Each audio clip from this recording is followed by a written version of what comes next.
It's fights like these that give PBC bad press because we all saw what Gennady Golovkin did to Marco Antonio Rubio, and now fans are asking, well, Anthony Dirrell is fighting Marco Antonio Rubio? I mean, what kind of sense does that make? And the crazy thing is, I'm an Anthony Dirrell fan, but at the same time, I feel they could have found better competition than Marco Antonio Rubio. Now, what I've learned about the Al Haymon structure from what we see is if one of his big name fighters lose, Anthony Dirrell is a pretty well-known name, then they go down as far as competition to get a win under their belt.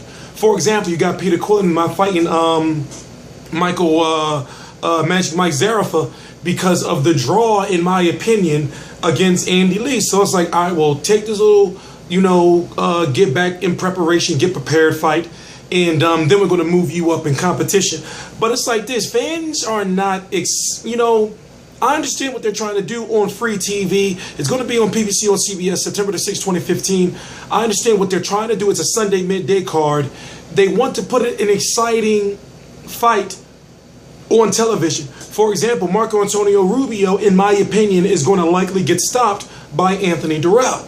Marco Antonio Rubio, if you don't know, was released by his promoter because of the performance he put on against Gennady Golovkin in what was a fight where it looked like he could have went on, but basically he just said, fuck it, I'm going to get beat up anyway. I might as well just stay down here, because he did. It looked like he could have gotten up, but he just was like, well, fuck it. And then he came into the fight.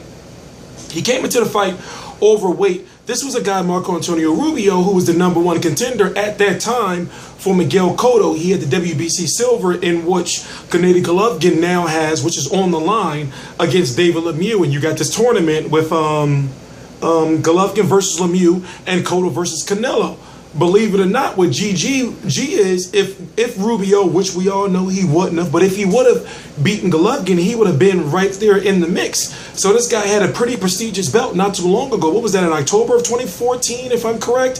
So now that he's getting a shot against a former champion, I'm thinking to myself, is Marco Antonio Rubio just there for the check? Is he just taking this fight knowing that there's a good chance that he won't win, but basically is keeping his boxing career alive to be able to make a little bit more money? For example, the 168-pound division is pretty stacked.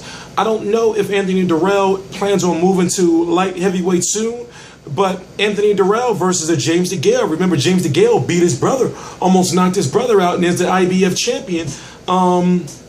You got Fonfara. I don't know if Fonfara can still make 168, even though he's fighting Nathan Cleverly. I guess what I'm saying is this. I'm going to be covering the fight. I'm actually looking forward to the fight. That's just, the way things are with me. I actually look forward to a lot of these fights. And I guess this is a fight that's made for free television, is because it's going to be exciting. But for the hardcore boxing fans like myself, we know that Anthony Dirrell should be fighting someone with a bigger name under them, in my personal opinion. But I am T Street Controversy. This is T Street Controversy Live with RealCombatMedia.com. The fight's going to be happening September the 6th, 2015. PBC on CBS. If I'm correct, it's a 4 p.m. card. Boxing season is back. So even though we're getting this little bit of a BS fight, we still got so many fights in the future to look forward to. T Street Controversy, T Street Controversy Live.